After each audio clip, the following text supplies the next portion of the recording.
Be honest. You've definitely had this happen to you. You wake up, you glance at your phone, and you just feel this immediate crushing wave of guilt just because the clock says 8:00 a.m. Oh, absolutely. We've all been there. Right? You open social media and boom, there it is. This whole parade of influencers, tech founders, fitness gurus, and they've apparently already, run a half marathon, meditated on a mountaintop, drank a gallon of green juice, and conquered the business world. Yeah, all before you've even had your first cup of coffee. Exactly. And you're just pulling the blankets off, feeling like you've already lost the day. It's a profoundly modern type of anxiety, really. We've somehow attached this bizarre moral superiority to the time a person's alarm goes off. Which is so strange when you think about it. It is. It creates this pervasive idea that simply by resting, by doing the biological imperative of sleeping, you're somehow lazy or falling behind in life. And that guilt, that exact feeling is why we're jumping into the sources you brought for today's deep dive. Yeah. Welcome, by the way, to the learner listening right now. We're glad you're here. Yes, welcome. We've got some fascinating material to cover today. We really do. We are taking a hard look at the biology of sleep, the science of chronotypes, and, the psychological weight of modern hustle culture. Right. Because our mission today is to critically deconstruct what we are calling the myth of the 5 a.m. club. We're going to examine this claim that waking up before dawn is this universal, non-negotiable key to success. And more importantly, figure out how you can actually optimize your own daily routine without all that unnecessary guilt. Exactly. But we're also taking this a step further, right? Because for the learner listening, this isn't just about productivity. No, not at all. We also want to equip you with the specific high-level English vocabulary you need to logically defend your own schedule. Because understanding the science is really only half the battle. Exactly. The other half is being able to articulate those boundaries in your daily life, whether that's explaining your workflow to a demanding boss or just justifying it to yourself. Totally. So to properly deconstruct a myth, I feel like we first have to understand why it's so incredibly powerful. That makes sense. You have to know what you're up against. Right. So why is the 5 a.m. wake up so legendary among CEOs, politicians, top athletes? I mean, there has to be some fire where there's smoke, right? Well, the appeal largely comes down to this concept of the victory hour. The victory hour. Okay, I like the sound of that. It sounds great, right? The core argument of the 5 a.m. club and, similar productivity philosophies is that waking up while the rest of the world is literally unconscious provides you with this uninterrupted sanctuary. Because you have zero external input. None.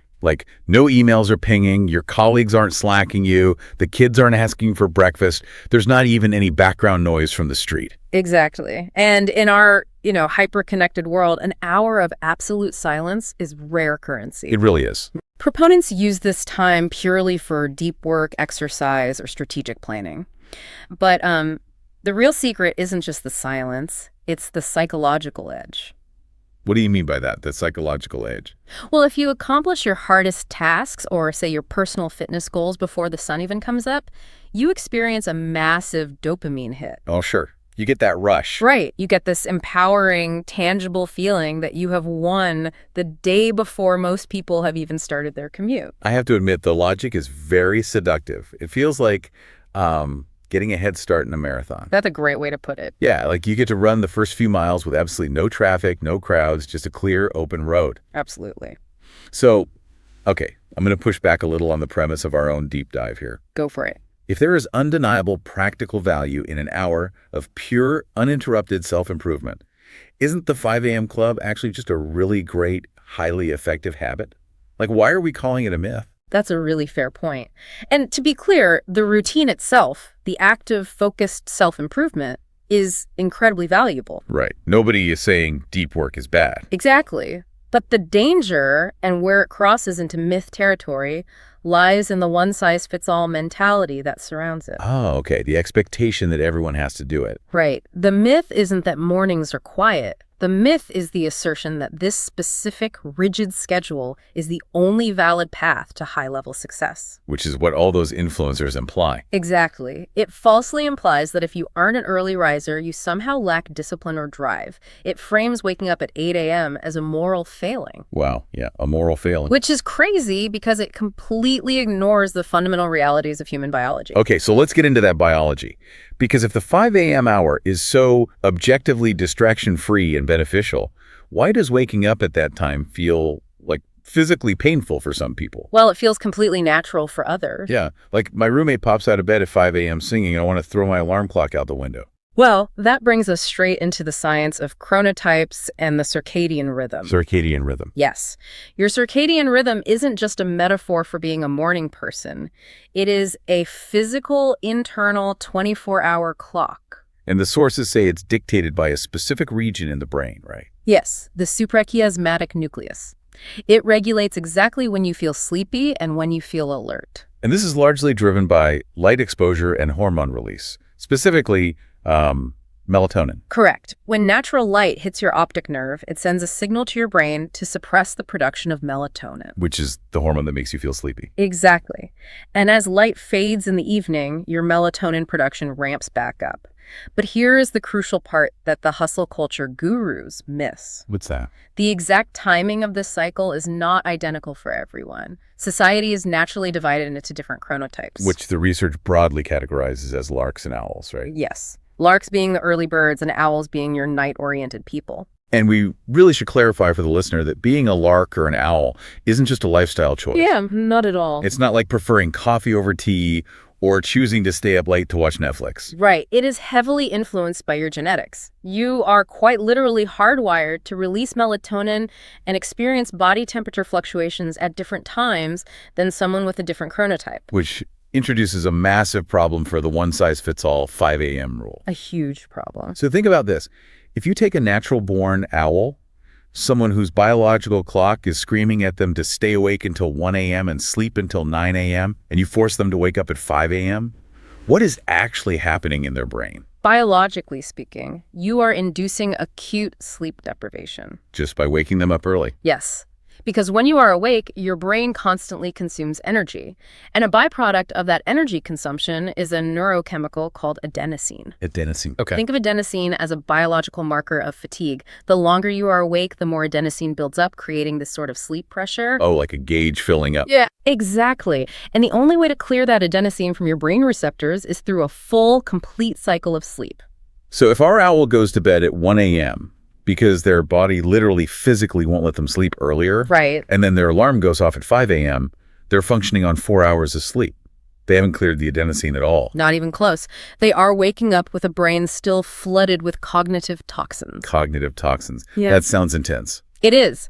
And the sources are very clear on the consequences of this.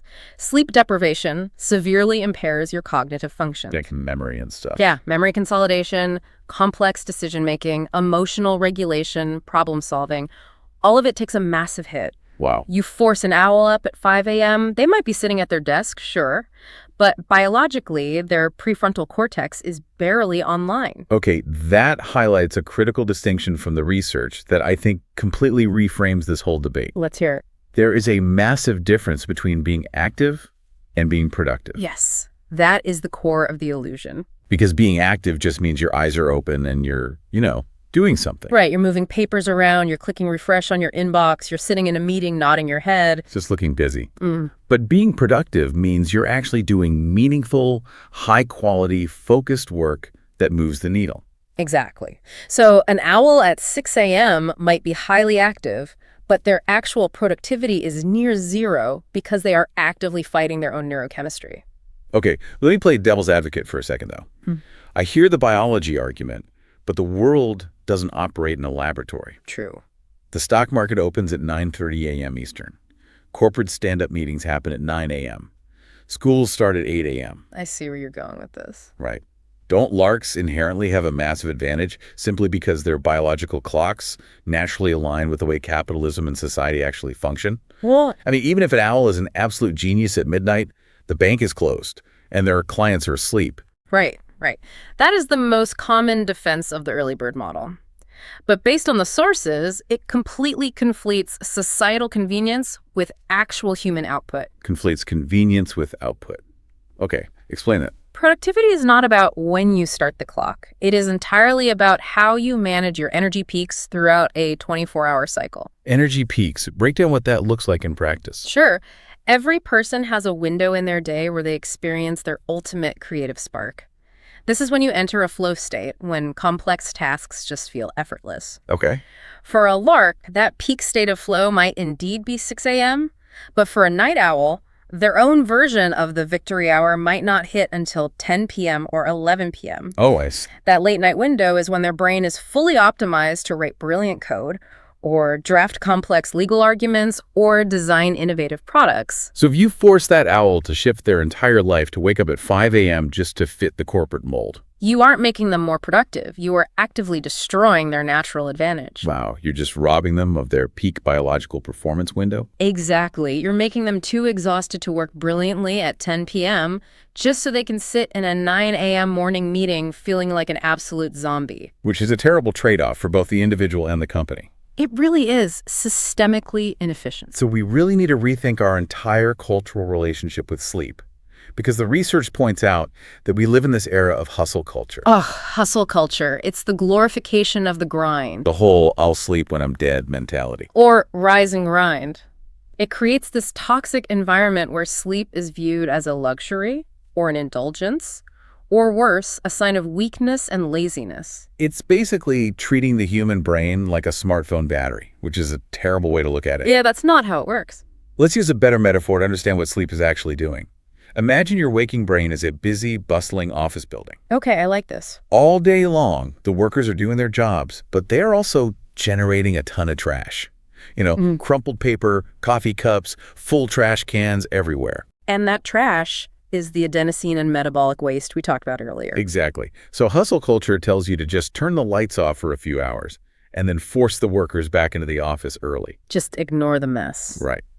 But sleep isn't just turning the lights off. Sleep is the night shift cleaning crew. Oh, that's a perfect way to visualize it. It's the biological process where cerebrospinal fluid literally washes through the brain to clear out the metabolic trash. Right, physically cleaning it. So if you cut the cleaning crew's shift short because your alarm goes off at 5 a.m., the workers are coming back into an office that is still full of yesterday's garbage. And you cannot function at a high level in a toxic environment. Just can't. Which is why the mindset shift required here is massive. Yeah. High-level performers, and I mean elite athletes, top-tier scientists, visionary artists, they do not view sleep as a weakness. What do they view it as? They view sleep as a non-negotiable performance enhancer. A performance enhancer. I love that. So based on all this biology and the reality of hustle culture, the sources actually provide a framework for how you can manage your own schedule. Let's get into it. Let's walk through 3 practical self-management strategies for the listener, depending on how your personal office building needs to be cleaned. Perfect. So strategy number 1 is the lark strategy. Okay. If you naturally thrive in the morning, if you wake up without an alarm, feeling refreshed and ready to go before the sun is up, embrace it. Lean into it. Absolutely. Protect your 5 a.m. victory hour. Use it for deep work and zero distractions. The 5 a.m. club was biologically made for you, so leverage that natural advantage. Makes total sense. But then we have strategy number 2, the owl strategy. Right, the owl strategy. If your creative spark hits late, unapologetically lean into your 10 p.m. or 11 p.m. peak. Do your deep, focused work when the house is quiet at night. Yes. And most importantly, reject the cultural guilt of sleeping until 8 a.m. or 9 a.m. to get your full 8 hours. Because you aren't being lazy. Not at all. You are simply taking your victory hour at a different time on the clock. I think a lot of people need to hear that. But what if you don't know which one you are? That brings us to strategy number 3, the experimental pivot strategy. This one is crucial. So many of us are confused about our natural rhythm. We've been relying on caffeine and rigid schedules for so long that we don't actually know what our bodies naturally want. We're just surviving. Right. And that brings up a fascinating psychological barrier, the sunk cost fallacy. Oh, how so? People often keep forcing themselves to wake up at 5 a.m. because, well, they bought the self-help book, they bought the expensive sunrise alarm clock, and society has tied this habit to their moral worth. So they feel like they should do it, even if their performance is crashing. Exactly. The experimental pivot requires you to drop that ego. Run a scientific test on yourself for 1 week. Okay, so what does that test actually look like? Try the early schedule. Really commit to it, but trap your data. Like writing down how you feel. Yes. Note your energy levels, track when you lose focus, audit your actual output. If you feel great and focused, sustain it. And if you don't, If you feel foggy, irritable, and your work quality drops, you must pivot. Shift your sleep window later and test again. so you're basically saying listen to the data, not the influencers. Exactly. The most successful people are those who ruthlessly listen to their own biology, rather than taking arbitrary advice from social media. Consistency and avoiding burnout are what truly yield results over a decade. That is such great advice. Now, we've thrown around some heavy concepts today, and since the learner listening is actively building their English fluency to navigate professional environments. Yes, the vocabulary piece. Right. You need the right linguistic armor. It's one thing to know you need to sleep. It's another to clearly and professionally defend that boundary to a manager or a colleague without sounding like, you're just complaining about being tired. Which happens a lot. Having the right vocabulary doesn't just help you speak more fluidly, it gives your arguments logical weight and authority. Exactly. So let's look at how we use the word deconstruct today. We didn't just say the 5 a.m. rule is wrong. We deconstructed the myth. Right. To deconstruct means to systematically analyze something by breaking it down into its smaller parts, to expose its flaws or understand its foundations. It sounds so much more professional. It does. When you tell your team, let's deconstruct why this workflow isn't working, you are inviting analytical thinking, not just criticism. Love that. Then we have the concept of hustle culture. We didn't just use that to sound trendy. It perfectly describes a specific toxic environment. Yes, hustle culture refers to a workplace or societal lifestyle that prioritizes constant, relentless productivity above all else, usually at the expense of mental and physical health. So identifying something as a symptom of hustle culture is a powerful way to call out unsustainable expectations. Precisely. Next is a great hyphenated adjective, one size fits all. This describes a solution or policy that is intended to apply to everyone in every situation. In logic and debate, pointing out a one-size-fits-all mentality is highly effective. Because it's usually a flaw. Exactly. Human biology and work styles are inherently diverse, so a one-size-fits-all approach is almost always a logical fallacy. Which ties perfectly into circadian rhythm and sleep deprivation. You aren't just tired. No, you are experiencing a mismatch with your circadian rhythm, your natural 24-hour biological clock. Which leads to sleep deprivation. Right, a physiological condition that impairs cognitive function. And that leads to the most actionable word of the day, pivot. As a verb, to pivot means to fundamentally change your direction or strategy based on new information or feedback. So how would the learner use this in the real world? Well, I want you to imagine you are in a performance review. Okay. Your manager asks why you seem sluggish during the 8 a.m. stand-up meetings. You don't just say, I'm not a morning person. Yeah, that sounds defensive. Right. You use your linguistic armor. You say, to maximize my high-level output, I need to pivot my schedule to better align with my circadian rhythm. Oh, that's strong. The one-size-fits-all approach of 8 a.m. meetings is causing sleep deprivation, which limits my cognitive focus. Yes. By shifting my deep work to the afternoons, I can avoid the burnout of hustle culture and deliver much stronger results. I mean, notice how that completely changes the dynamic of the conversation. It really does. You aren't making an excuse. You are presenting a highly logical, scientifically backed, and solution-oriented argument for your own productivity. You are managing yourself. You're protecting your energy with logic.